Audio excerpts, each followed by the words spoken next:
পাকিস্তানে ভারতের ক্ষেপণাস্ত্র হামলায় নিহত অন্তত ৮, ৩টি যুদ্ধবিমান ভূপাতিত করার দাবি।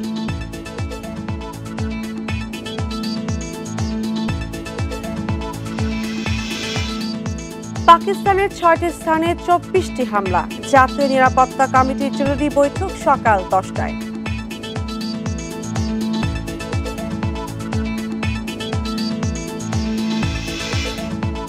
পাকিস্তানে ভারতের ক্ষেপণাস্ত্র হামলা লজ্জাজনক মন্তব্য ট্রাম্পের, জাতিসংঘের উদ্বেগ প্রকাশ।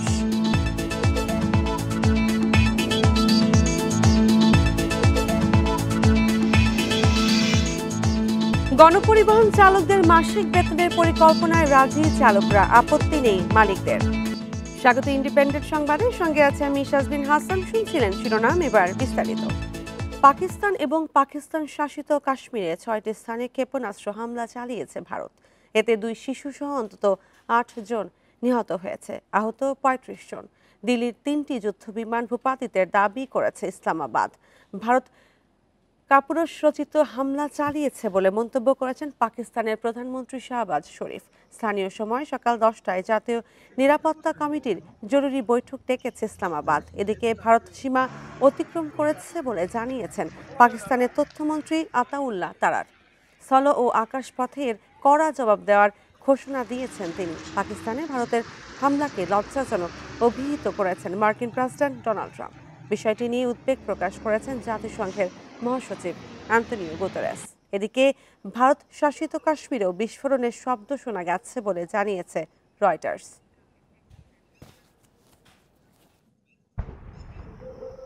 বাসা থেকে বেরিয়েছিলেন হুইল চেয়ারে, ফিরলেন পায়ে হেঁটে। লন্ডনে ৪ মাসের চিকিৎসায় খালেদা জিয়ার শারীরিক অবস্থার এমন উন্নতিতে উচ্ছ্বসিত দলের নেতাকর্মীরা।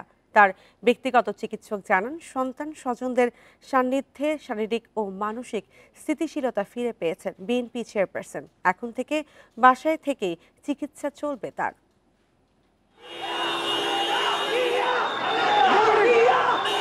গুলশানের ৭৯ নম্বর সড়কের এই বাড়িটি ৪ মাসের নিস্তব্ধতা কেটে যেন প্রাণ ফিরে পেল।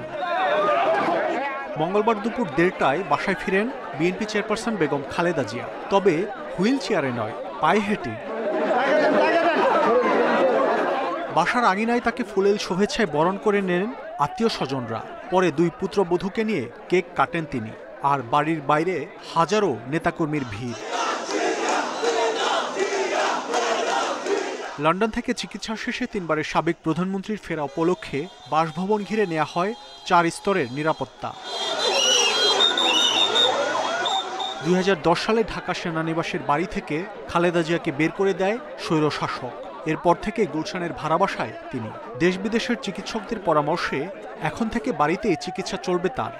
চিকিৎসা পরবর্তীতে ওনার শারীরিক অবস্থা আলহামদুলিল্লাহ অনেকটুকু উনি সুস্থ আছেন এবং মানসিকভাবেও উনি অনেক স্টেবল আছেন। বিএনপি নেতাকর্মীদের আশা, এখান থেকেই আবারও সক্রিয়ভাবে দলকে দিক নির্দেশনা দেবেন খালেদা জিয়া। আমরা তো ভীষণভাবে অনুপ্রাণিত। আমরা আশা করছি যে দল পুনরায় উজ্জীবিত হয়ে উঠবে এবং ভালো কিছু হবে ইনশাআল্লাহ। ভোট প্রদানের আকাঙ্ক্ষা এবং স্বাধীন দেশে স্বাধীন নাগরিক হিসেবে আত্মমর্যাদা নিয়ে সার্বভৌমত্বশীল বাংলাদেশে বসবাস করার যে চিরন্তন একটা ইচ্ছা, অভিপ্রায়, সেটির দিকে আমরা হয়তো আরও একটা ধাপ আগে গেলাম। আগের চেয়ে অনেকটাই সুস্থ হয়ে খালেদা জিয়ার বাসায় ফেরা বিএনপির রাজনীতিকে আরও চাঙ্গা করবে বলে আশা নেতাকর্মীদের। ৪ মাস পর প্রাণ ফিরে পেল খালেদা জিয়ার বাসভবন ফিরোজা। নেতাকর্মীরা মনে করছেন, চিকিৎসা শেষে সাবেক এই প্রধানমন্ত্রীর দেশে ফেরা অন্য রাজনীতিবিদের দেশে ফেরার মতো নয়। তার দেশে ফেরার মধ্য দিয়ে রাজনীতির আকাশে ভেসে বেড়াচ্ছে অজস্র স্বপ্ন, আশা, আকাঙ্ক্ষা, সম্ভাবনা এবং নতুন এক সূর্যোদয়ের স্বপ্ন। মাহমুদ শরীফ, ইন্ডিপেন্ডেন্ট নিউজ, গুলশান, ঢাকা।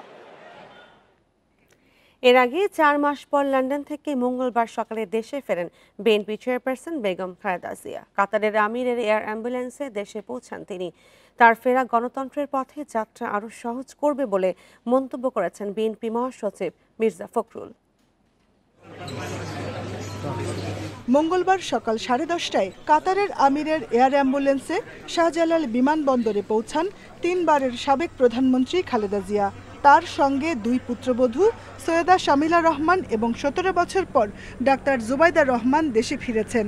বিমানবন্দরের আনুষ্ঠানিকতা শেষে গুলশানের বাসার দিকে রওনা হন বিএনপি চেয়ারপারসন। কড়া নিরাপত্তায় এগিয়ে চলে খালেদা জিয়ার গাড়িবহর। ফিরোজায় যাওয়ার পথটি রূপ নেয় জনসমুদ্রে। বিমানবন্দর থেকে গুলশান পর্যন্ত সড়কের দুপাশে ভিড় করেন উচ্ছ্বসিত নেতাকর্মীরা। গাড়িবহরের সাথে এগোতে থাকেন তারাও। বিএনপি চেয়ারপারসনের ফেরা শুধু দল নয়, দেশের জন্য ঐতিহাসিক মুহূর্ত বলছেন দলটির নেতারা। খালেদা জিয়ার এই ফেরা গণতন্ত্রের পথে বড় ভূমিকা রাখবে বলে মন্তব্য করেছেন দলের মহাসচিব মির্জা ফখরুল ইসলাম আলমগীর। এই সময়ে তার উপস্থিতি আমাদের দেশের জন্য, জনগণের জন্য একটা অত্যন্ত উল্লেখযোগ্য দিক। আমরা মনে করি যে বেগম খালেদা জিয়ার এই উপস্থিতি, তার দেশে ফিরে আসা, এটা আমাদের গণতন্ত্রের উত্তরণের পথকে আরও সহজ করবে। উন্নত চিকিৎসার জন্য গত 8 জানুয়ারি লন্ডনে যান খালেদা জিয়া। সোমবার স্থানীয় সময় বিকাল 4:20 ঢাকার উদ্দেশ্যে লন্ডনের হিথ্রো বিমানবন্দর ছাড়েন BNP chairperson. Jahanara Parvin, Independent News, Dhaka. BNP chairperson Begum Khaleda জিয়াকে অভ্যর্থনা জানাতে ঢল নামে সাধারণ মানুষের। জাতীয় পতাকা এবং দলীয় পতাকা হাতে নেতা কর্মীরা অবস্থান নেন এয়ারপোর্ট থেকে গুলশান পর্যন্ত সড়কে। স্লোগানে স্লোগানে মুখর হয়ে ওঠে গোটা এলাকা, বিরাজ করে উৎসবের আমেজ। দীর্ঘ 4 মাস পর যুক্তরাজ্যের লন্ডন থেকে মঙ্গলবার দেশে ফিরেছেন বিএনপি চেয়ারপারসন বেগম খালেদা জিয়া। তার সঙ্গে এসেছেন 2 পুত্রবধূ জুবাইদা রহমান ও সৈয়দা শামিলা রহমান। বেলা 11:20 খালেদা জিয়ার গাড়িবহর শাহজালাল আন্তর্জাতিক বিমানবন্দরের 8 নম্বর গেট দিয়ে গুলশানের উদ্দেশ্যে বের হয়। পুরো রাস্তা জুড়ে অভ্যর্থনা জানান নেতাকর্মীরা। এ সময় হাতে ছিল জাতীয় ও দলীয় পতাকা, কেউ কেউ বহন করেন প্রিয় নেত্রীর ছবি। এদেশের অবিসংবাদিত নেত্রী, আপসীন দেশনেত্রী বেগম খালেদা জিয়া সুচিকিৎসা শেষে দেশে প্রত্যাবর্তন করছেন। জনগণের ভালোবাসায় সিক্ত হবেন আজকে। খালেদা জিয়াকে এক নজর দেখার তীব্র আকাঙ্ক্ষা থেকে সড়কে মানুষের ঢল। আমাদের আপসীন দেশনেত্রী, গণতন্ত্রের জননী বেগম খালেদা জিয়া প্রায় 4 মাস পরে চিকিৎসা শেষে শুধু লন্ডন থেকে বাংলাদেশে আসছে। এটা আমাদের জন্য একটা ঈদের দিন এবং আনন্দের দিন। আজকের দিনটা আমাদের জন্য অত্যন্ত আনন্দের। গুলশান পর্যন্ত পৌঁছাতে 2.5 ঘন্টা সময় লাগে। এক পর্যায়ে রুট পরিবর্তন করে নেভি হেডকোয়ার্টারের পাশের সড়ক দিয়ে গুলশানে চলে যায় গাড়িবহর। বিএনপি নেতারা বলছেন, বিগত 16 বছরের স্বৈর শাসনে সবচেয়ে বেশি নির্যাতিত হয়েছেন খালেদা জিয়া। চিকিৎসা শেষে সুস্থভাবে দেশে এসেছেন, এতেই খুশি নেতাকর্মীরা। সকল গণতান্ত্রিককামী মানুষের কাছে এটি আনন্দের বিষয় এবং আশ্বস্তের বিষয় যে আমরা সকলে মিলে আল্লাহ রাব্বুল আলামিনের কাছে শুকরিয়া আদায় করছি। আল্লাহ রাব্বুল আলামিন আমাদের নেত্রীকে সুস্থ করে আসার তৌফিক দান করেছেন। এটি নির্যাতিত ছিলেন, অত্যাচারিত ছিলেন, মিথ্যা মামলার সাজাপ্রাপ্ত হয়ে গ্রেফতার ছিলেন। তিনি অসুস্থ অবস্থায় দেশের বাইরে গিয়েছেন, চিকিৎসা নিয়ে আজকে দেশে আসছেন। আগামীতে দলীয় চেয়ারপারসনের দিক নির্দেশনা অনুযায়ী চলার প্রত্যয় জানান নেতাকর্মীরা। নূরে আলম, ইন্ডিপেন্ডেন্ট নিউজ, ঢাকা। রাখাইনে আরাকান আর্মির প্রশাসনের রোহিঙ্গা প্রতিনিধি নিশ্চিত করতে চায় ঢাকা। জাতিসংঘের মাধ্যমে এই বার্তা দেওয়া হয়েছে বলে জানান জাতীয় নিরাপত্তা উপদেষ্টা। মানবিক চ্যানেল নিয়ে মিয়ানমারের সঙ্গে যোগাযোগ হচ্ছে বলেও জানান তিনি।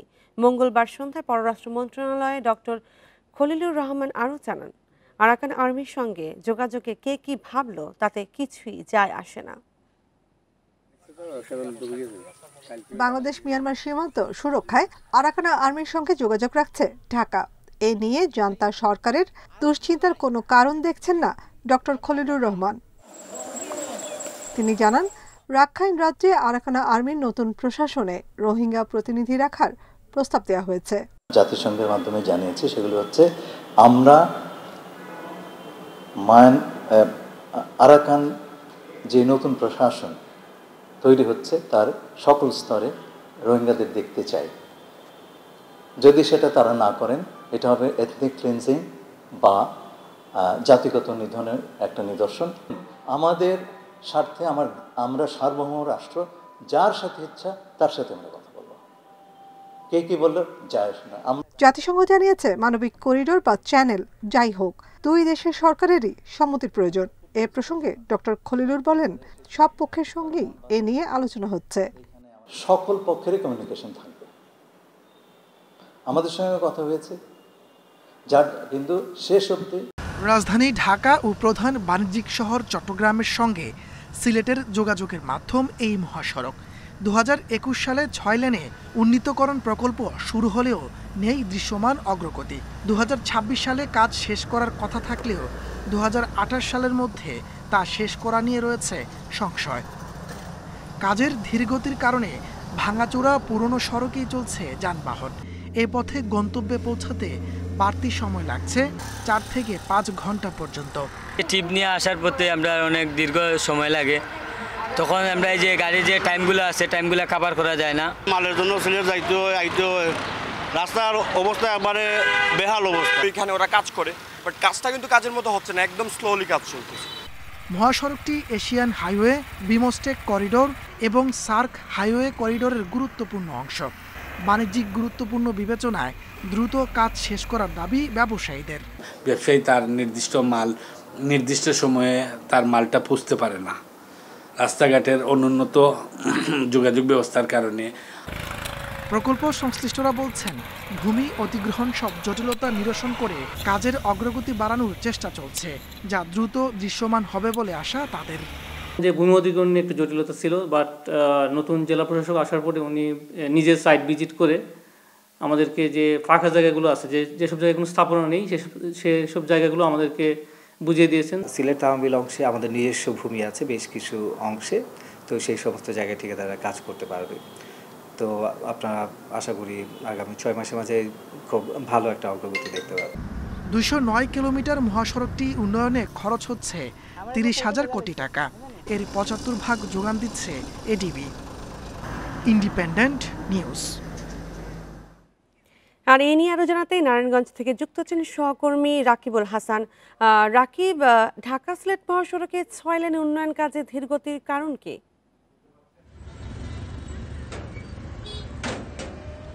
দেখুন, নারায়ণগঞ্জ অংশে অর্থাৎ রাজধানী থেকে যেই কাঁচপুর, এই কাঁচপুরের অংশ থেকেই কিন্তু সিলেটের তামাবিল পর্যন্ত প্রায় 209 কিলোমিটার যেই 6 লেনের যেই কাজ, সেটা কিন্তু শুরু করেছে 2001 সালে। এই বিষয়গুলি নিয়ে আমরা খোঁজখবর নিয়ে দেখেছি যে এখন পর্যন্ত কিন্তু নারায়ণগঞ্জ অংশে অর্থাৎ কাঁচপুর থেকে নরসিংদী পর্যন্ত এখানে কিন্তু প্রায় 15% কাজও এখন পর্যন্ত শেষ হয়নি, যার কারণে এই বিভিন্ন কারণে তারা ধীরগতি এবং এসব প্রকল্পের কাজটা অগ্রগতি হয়নি। প্রকল্পের যে পরিচালকরা আছে 5 আগস্টের পরে পট পরিবর্তনের পর কিন্তু কিছুদিন কাজ বন্ধ ছিল। এর পরবর্তীতে যেই তারা যে টার্গেট করেছিল 2026 সালে এই প্রকল্পের কাজ শেষ করবে, সেই অনুপাতে কিন্তু প্রায় 90% কম তারা কিন্তু কাজ এখন পর্যন্ত তারা শেষ করতে পারেনি।